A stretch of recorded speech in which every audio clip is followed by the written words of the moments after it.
It's the Zach Sang Show. Zach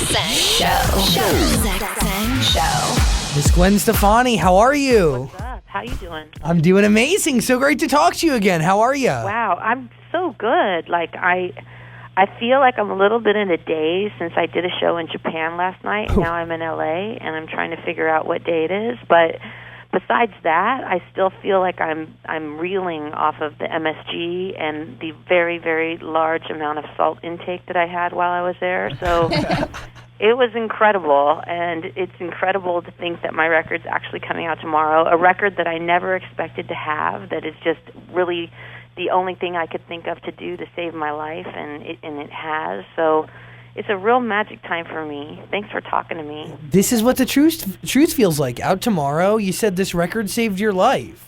How so? It did. It saved my life because I think a lot of people know that I had a real tough year last February. My whole family broke up, which is just literally the opposite of what I thought my life would be, and the opposite of what I was trying to do for so long, and all the work that I put into the family, and it's just devastating. And I don't know how else to be. I have to be candid about it because I don't see any other way to skirt around the issue. You know what I mean? So when that happened, it wasn't until that was February, and I spent that next few months just trying to figure out what I was going to do next, and it wasn't until June that I was like, okay, I got to go in and try to write music. Like, I don't know what else to do right now, but, at that point, my kids had gotten taken away from me half the time, so I needed to do something. So I went in and started writing, and it was this crazy channel that opened up, and I was able to kind of, every single time I went in the studio, it was like this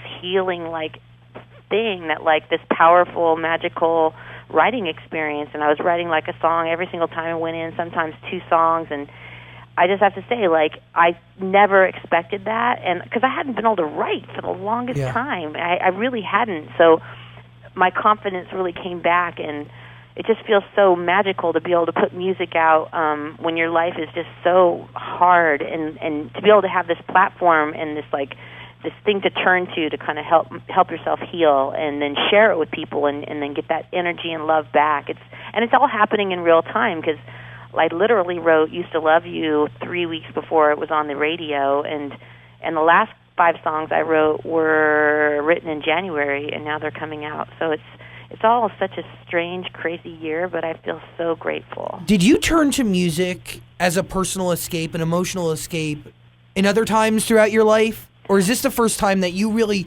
realized the true healing power of music? Well, I think that, when I first discovered I could actually write songs was, the first song I ever wrote is a song called Different People, which I wrote with, I think with my brother and Tom, and that song ended up being on Obama's playlist. It's so crazy to me to think that the first song I ever wrote, when I never even played an instrument and didn't even know I could write music, ended up being on the president's playlist. But I'm pretty proud of that. That's pretty cool. That's pretty freaking awesome. It's pretty crazy because I think that when I discovered music, before that I didn't have anything. I was nothing. I was in love with my boyfriend. I was going to school, but I knew I wasn't good at it. I didn't have any kind of goals or anything. But then when my boyfriend broke up with me, and then my brother quit the band, I was kind of in this place of, oh my God. I was a very familiar feeling of, oh my God, what's going to happen to me? And I started writing, and it was one after another. But at that time, it was so innocent because we were nothing. We were playing live shows, but we weren't on the radio. We were never going to be on the radio. We weren't kind of making the music that was popular. So it was written, but not thinking anyone would hear it. So when Tragic Kingdom came out and it sold whatever it sold, 20 million records, it was a crazy thing. What? Now people, that feeling of people relating to your tragedy is something that I would then be addicted to for the rest of my life, because that exchange is so magical. So no, this isn't the first time, but it's the first time in a long time. And I think that it's once that purity's gone, where people are going to hear it, or you have the potential of hearing it, or you're addicted to that, success. Yeah. It's a different thing. And this record really didn't have any of that because I was so low and so alone and so broken that I think that nothing mattered like anymore. Like I wasn't making a record to share it with people. I was making a record to just heal and help myself. And so there's something innocent about this record that I haven't had in a really long time. Because it's so innocent and because it is so for you, right? I mean, no, I don't want to mean this in the wrong way. I mean, selfish as therapy for you. Do you know what I mean? Is there a fear now with this album going out to the world tomorrow? I mean, these lyrics are real. These lyrics are raw. You know what? There's always going to be people that aren't going to get it. There's going to be people that aren't going to believe it or whatever they're going to say. I mean, there's always going to be that. And I know, I feel like God made me strong enough to be able to, like, let that stuff kind of bounce off me.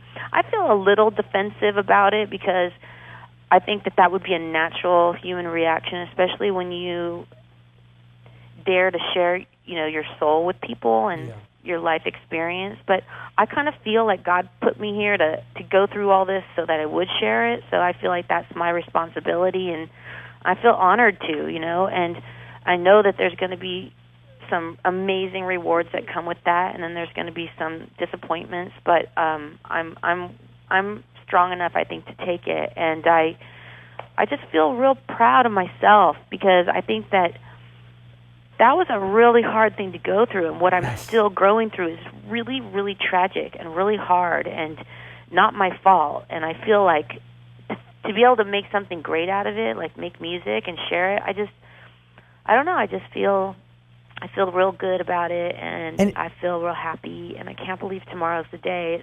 It is surreal. I do feel vulnerable to share it. I admit that I am a bit vulnerable, but that's okay. You know what I mean? Like, I know that it's going to help so many people because I know how much it's helped me, and I know a lot of people go through the same thing that I've gone through. I was just going to say that. I mean, I'm just thinking about all the people who are going to listen to this album. This is what the truth feels like out tomorrow. They're going to listen to this album, and their pain is going to be at ease. What they've gone through emotionally and personally, even if it's just for the 4 minutes, that a song lasts, it's going to be gone. It's their escape.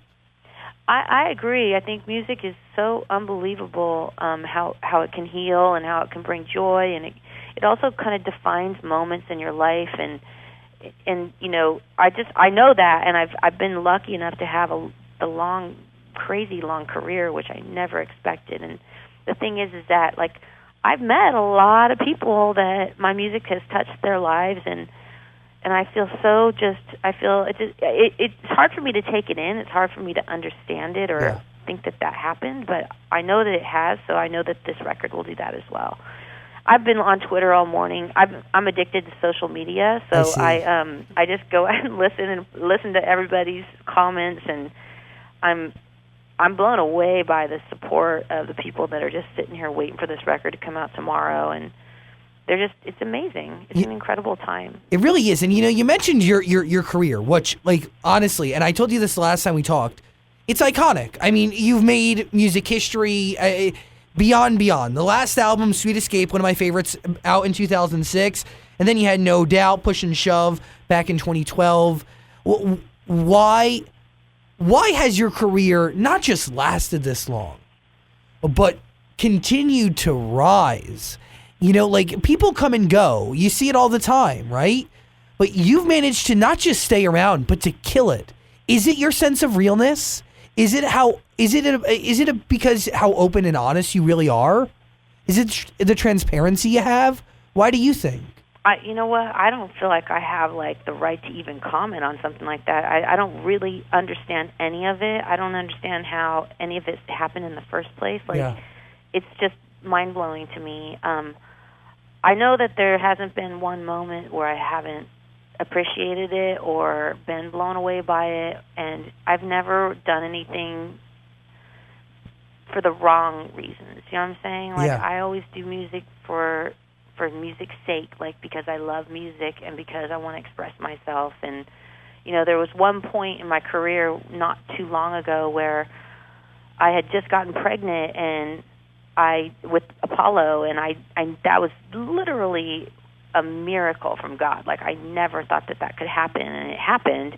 And then I got a call, like, right after he was born to do the voice, and it was just the perfect timing for me to do something different and be inspired, because the years before that were really hard for me. I was not well, like, I didn't feel inspired, and, you know, I think that, like, it just is crazy how if you can just pray and focus and have faith, like, things can turn around, and this record is literally proof of that, because before this record, I was not writing. Like, I could not write anything good, and the Push and Shove record was literally, like, the hardest album. Like, it was so forced and hard, and this one is the opposite. It's like I went in, and within minutes I would have, like, a song, like, and a song that was real and honest and pure and not trying to chase something or...